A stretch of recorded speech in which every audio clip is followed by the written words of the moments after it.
Pouvez-vous imaginer un endroit où il est interdit de rire, d'acheter des choses dans les magasins ou d'utiliser Internet? De plus, vous devriez faire face à des coupures de courant la nuit? Cela peut sembler difficile à croire, mais c'est ce qui arrive à 25 millions de personnes vivant en Corée du Nord. C'est le côté obscur de la Corée du Nord.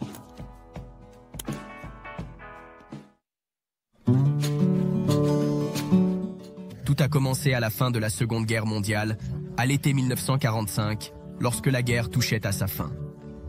L'Union soviétique de Staline et les États-Unis ont commencé à établir leur zone d'influence, devenant les deux grandes puissances mondiales.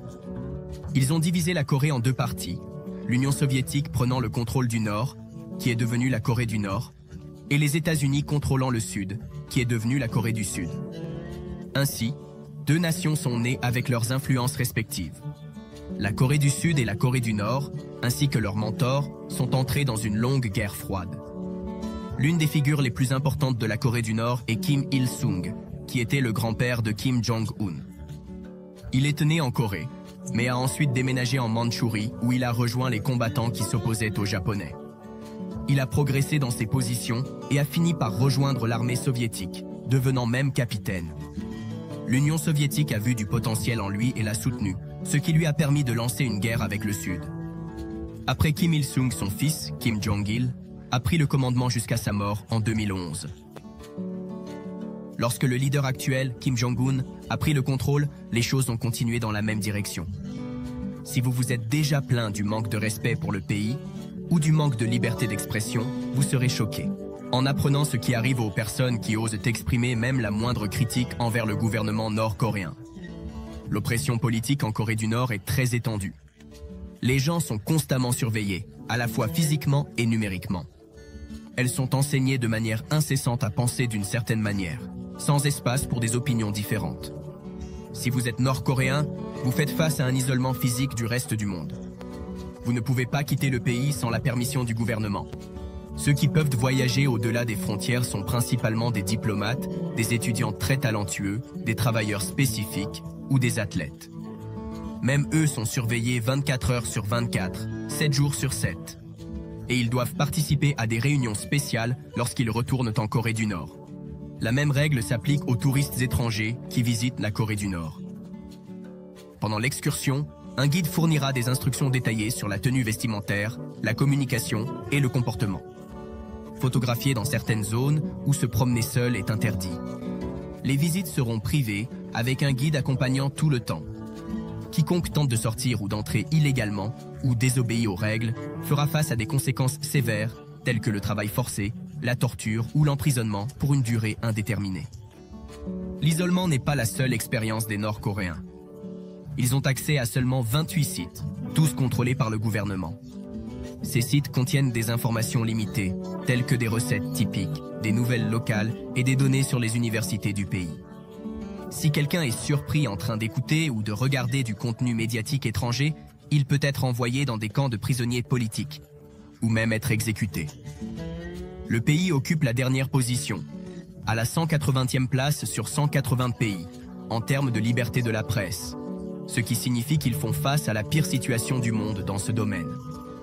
Cela se produit parce que le gouvernement évite les influences extérieures qui pourraient interférer avec l'endoctrinement qui exalte la dynastie Kim et diabolise d'autres pays, en particulier les États-Unis et la Corée du Sud. D'un autre côté, la famille Kim a réécrit l'histoire, dépeignant que Kim à lui seul a libéré la Corée de l'occupation japonaise.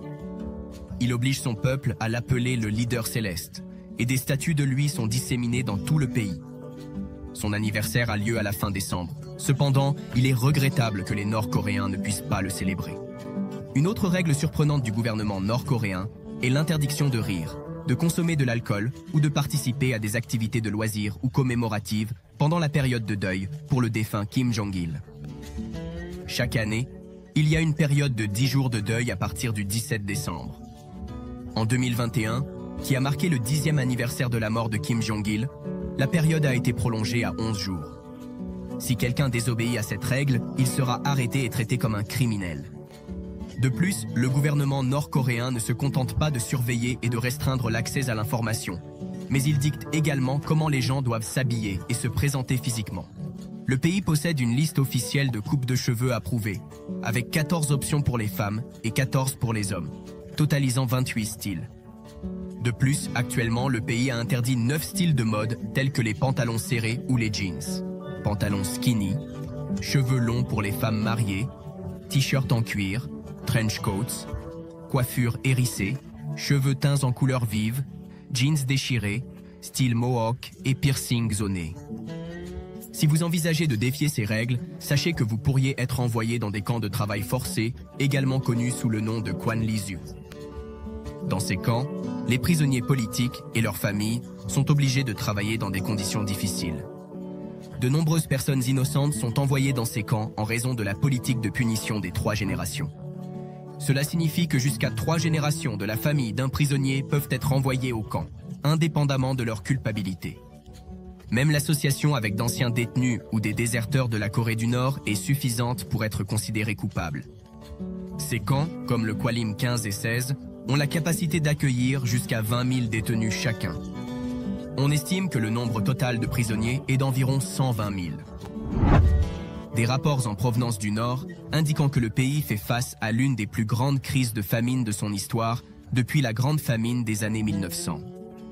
Environ 5% de la population, soit environ 1 million de personnes, ont été affectées par l'insécurité alimentaire. La Corée du Nord hésite à ouvrir son économie.